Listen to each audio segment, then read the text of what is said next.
Well, I'm back with another mousetrap, and again, when somebody had this Tim Hortons cup with this opening, instantly I always think mousetrap or something like that. I do have a specific design that I usually use for containers like this, because after you capture the mouse, you can open that very, very easily. If people are thinking they can chew through the plastic, the way this design is made, it's impossible for them to chew through the plastic here and or this joint line or anywhere else in the plastic. They cannot make a purchase or grip with their teeth on this particular type of plastic, and there's no way that they're going to get through, or at least I've never had a mouse chew through this ever. Quite simply, it is what I call my Venus mousetrap, just because of the teeth that I use for this. And yeah, so this is all I need, is a container like this. It doesn't have to have an opening already, but there are plenty of these types that are out there. Also, I have some very light gauge wire. I think it's like 18 or 20 gauge wire, and that's just from the hardware store or Dollarama.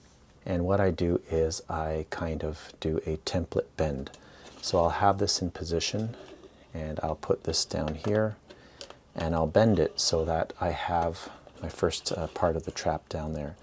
And then I will simply hot glue these into place just like this. You need usually about 16 of these to do this type of trap.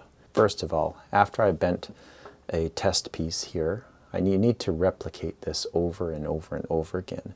So what I do is I mark it with a Sharpie here. So I just take a Sharpie and I will mark where the corners are so I can get an approximate bend as to where the corners are.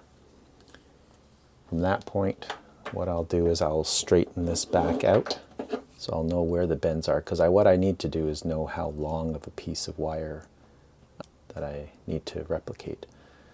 So I need them about this length. So what I'll do is just simply straighten it out relatively well for 16 of these and just simply cut.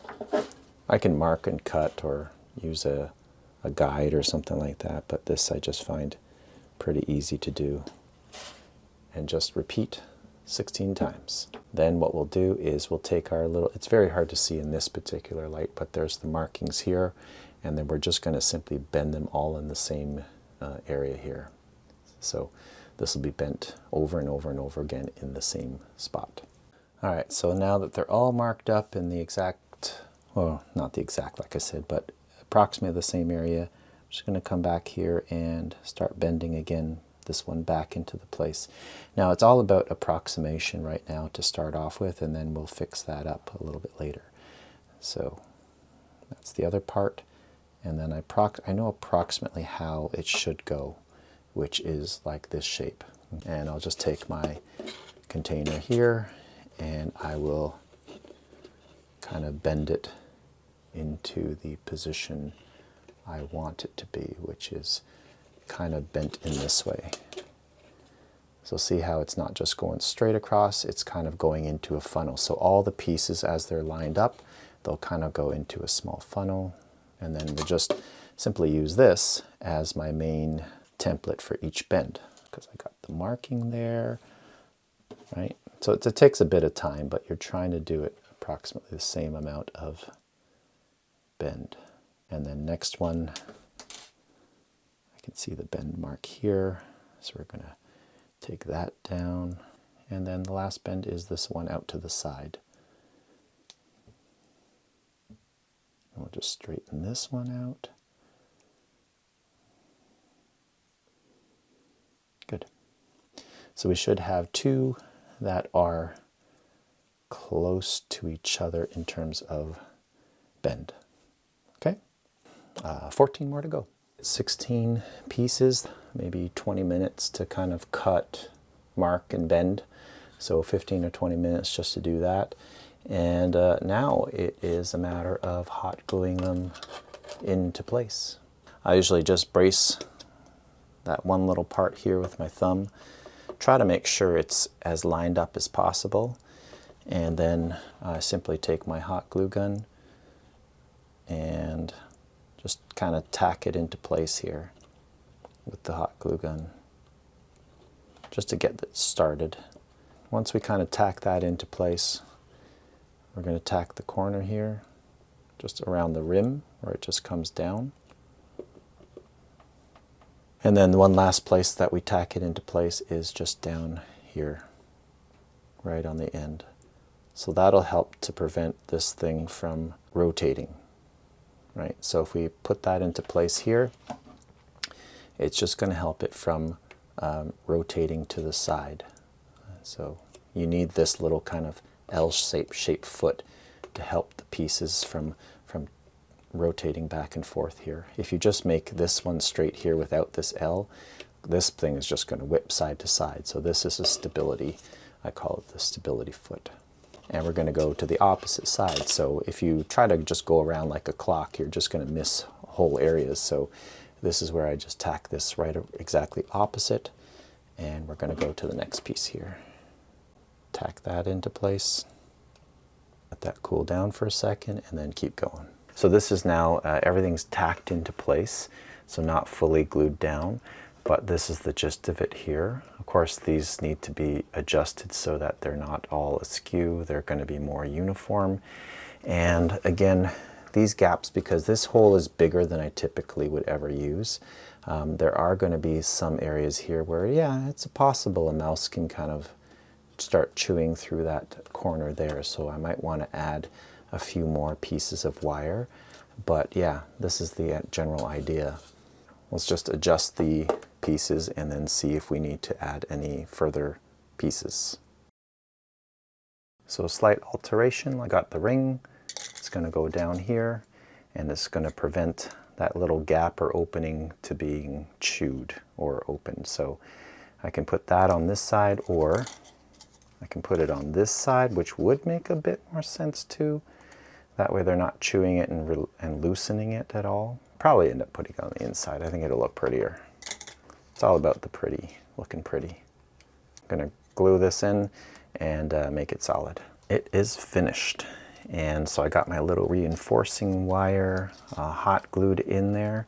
And again, using epoxy might be a little bit better, but I think this should work just fine.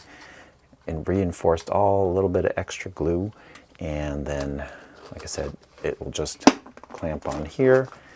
And then that is the trap right there.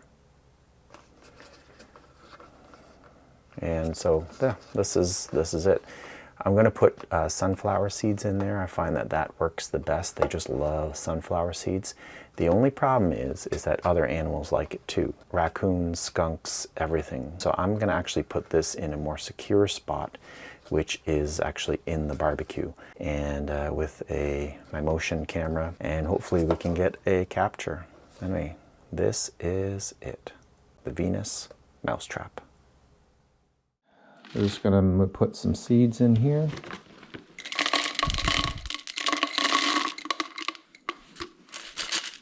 Just a bunch of seeds, that's all. Just gonna put this inside here. And then we just have to turn it on. Should be somewhere like that. Close up the barbecue. Now I just have to put the barbecue back on, cover back on, and we'll see what happens. Now, mice tend to behave in a similar way, although some can be more curious and obviously some more cautious. First, they usually explore the area around the trap. They usually smell the seeds and investigate the entrance. Now, I failed to capture this mouse entering this trap at this time. Usually they go in deeper into the trap until they finally push themselves in. Once in, you can see that this one is searching for an exit around the opening of the cup. Sometimes it feels around where the lid meets the cup, but they never seem to remember how they got in. That is why this trap is so effective. They key in on the opening of the cup rather than the actual entrance of the funnel. I'll have further footage that shows this clearer. As this is a live trap, I let this go.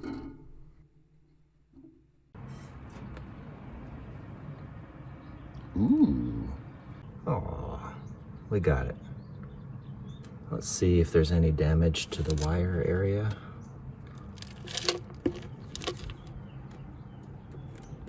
Nope. All looks perfect right there. The orientation of the wires. See, they just will not, cannot figure a way out.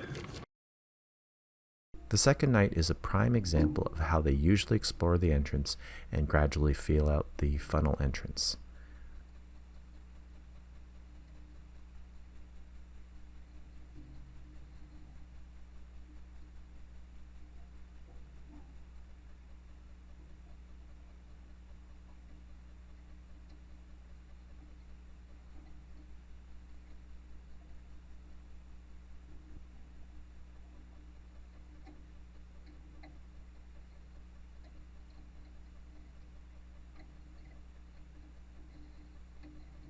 Once in, the mouse collects the seeds in its mouth to transport to their nest, but again cannot figure out the exit strategy. It almost seems like a hamster wheel as it repeats its search all around the opening.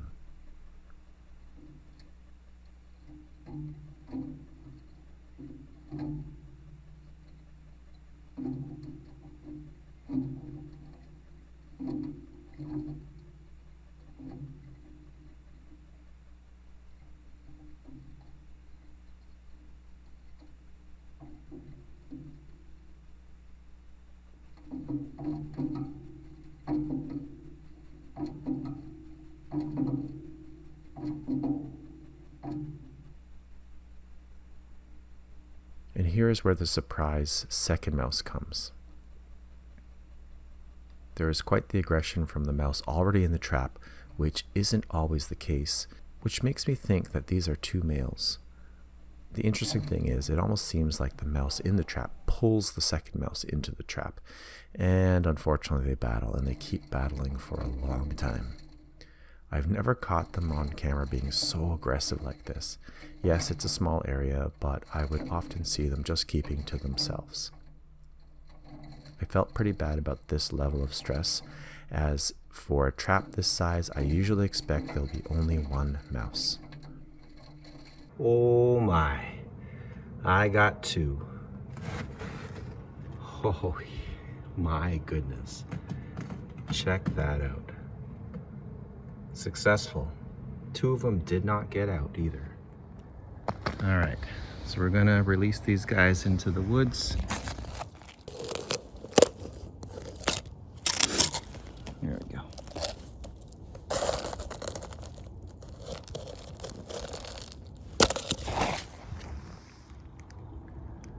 Lots of cover, no problem. And on third night, much of the same. Exploration, getting in the trap, and then utter confusion on how to get out.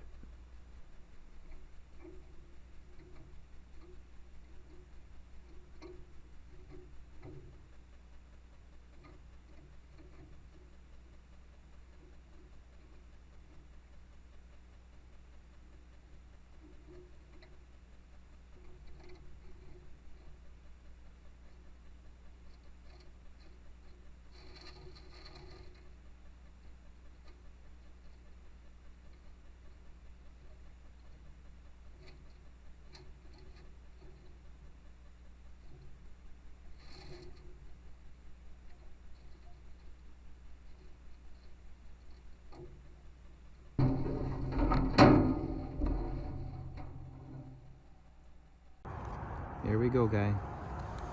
Let's go. Okay. You can go. You can go. I know it's safer this way.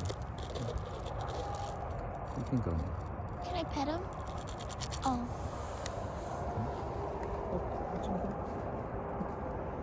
Oh, he's found the tree. Yeah. All right, so let's look at this mouse trap after 3 or 4 mice, and really no damage to the cup on the inside. People are like, they can chew through that plastic. Well, what are they going to grip onto with their teeth? If they can't grip onto anything, they cannot chew through plastic. Speaking of which, now I made this design where I put that little metal ring on the inside. I knew maybe that was going to be a faulty thing, and definitely that ring did pop off. and it's gone now. And they were able to chew through this corner here a wee bit there. So you can see there, it's chewed right through on that part, a little bit on this side. Those are the areas that were the biggest gaps.